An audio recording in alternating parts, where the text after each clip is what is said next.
అందరికీ నమస్కారం. నేను ఒక యూట్యూబర్ని, ఇన్స్టాగ్రామ్ ఇన్ఫ్లుయెన్సర్ని. నాకు చిన్న వ్యాపారం ఉంది.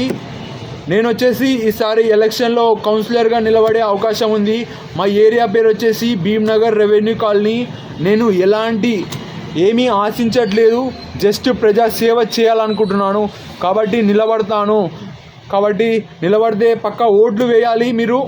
నేను ఒక్క ఓటు వచ్చినా, నేనే గెలిచినా ఏదానికైనా సిద్ధం. గెలిచే అవకాశం ఉందని నేను ముందు జాగ్రత్తగా మీకు చెప్తున్నా. వీళ్ళలాగా ఆడికిపోయి నేను నిలబడతా వచ్చి నేను నిలబడనని చెప్పట్లేదు. నేను నిలబడే అవకాశం ఉందని చెప్తున్నా. మా ఏరియా సమస్యలు వచ్చేసి రోడ్లు. చాలా దాంట్లో రోడ్లు లేవు, కొన్ని దాంట్లో డ్రైనేజీలు ఉన్నాయి కానీ సమంగా లేవు. మొత్తం కంకర్తో కట్టడం జరిగింది. ఇలాంటి సమస్యలు ఉన్నాయి. డ్రైనేజీలు కుప్ప కూలిపోయాయి. ఇక్కడ కొంతమంది వచ్చేసి నువ్వు ఎందుకు నిలబడతావు అని అడుగుతున్నారు. ఎందుకు నిలబడాలి? ఎవరైనా నిలబడచ్చు అని ఉంది కాబట్టి నిలబడుతున్నాను. మీ ఏరియాలో ఏం సమస్యలు ఉన్నాయని అడగడం జరిగింది. మా ఏరియాలో ఇవి సమస్యలు ఉన్నాయి, రోడ్లు, డ్రైనేజీలు అని. ఒక అతను నుండి నువ్వు కాదు చెప్పాల్సింది, వేరే వాళ్ళు చెప్పాలి నిలబడు అని. ఎందుకు నేను నిలబడతా? ప్రజలు వాళ్ళకి గెలిపించాలనుకుంటే గెలిపిస్తారు. ఇప్పుడు వాడు చేస్తాడు అనుకుంటే వేసి గెలిపిస్తారు. తప్పకుండా నేను ఏమీ ఆశించట్లేదు, పక్క నేనే గెలుస్తా అని అనుకుంటున్నా.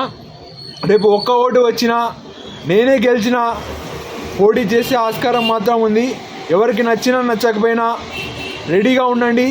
మీరందరూ ఒకవైపు, నేను ఒక్కడిని ఒకవైపు. ఓకే, చూద్దాం మరి ఏమవుతుందో. నేను ఈ వీడియో ద్వారా సందేశం ఏం పంపించాలనుకుంటున్నాను అంటే, నేను నిలబడే అవకాశం ఉంది, నేను ఏమీ ఆశించట్లేదు. ఓకే, ఇలాంటివి ఎన్నో ఉన్నాయి. పని లేని వాళ్ళకి పని కల్పిస్తాను. ఇలా ఎవరికి కమిషన్లు ఇవ్వను. ఆఫీస్లోకి వెళ్ళినా కమిషన్లు ఇవ్వను వాళ్ళకి. ఒకవేళ నేను గెలిచినాక కూడా వాళ్ళు కమిషన్లు అడుగుతారు. ఆఫీసర్లు లోపల, గవర్నమెంట్ ఆఫీసర్లు చిన్న చిన్న పనులకు పోతేనే అడుగుతారు. నేను వాళ్ళకు కూడా ఇయ్యను పైసలు. ఇలాంటివి ఉన్నాయి లక్ష్యాలు. మళ్ళీ ఎలా అందరూ పైసలు తినేతోళ్ళే అని మీకు డౌట్ రావచ్చు. ఎవరు తిన్నా నేను తినను అని నేను మీకు చెప్తున్నాను. కాబట్టి ఇది నా సందేశం. నేను మాత్రం ఏమీ ఆశించట్లేదు. ఒకవేళ ఎలక్షన్లో నిలబడి గెలిస్తే నేను మాత్రం ఏమీ ఆశించట్లేదు. మీ టిఫిన్లు వద్దు, నాకు ఏమొద్దు. జస్ట్ నేను గెలిస్తే మంచిగా ఉంటుంది, నాకు హ్యాపీగా ఉంటుంది, మీకు కూడా ప్రజాసేవ చేసినట్టు ఉంటుంది అని నేను అనుకుంటున్నా. ఈ మాటలు చాలామందికి నచ్చవు కానీ తప్పదు, నేను నిలబడుతున్నాను.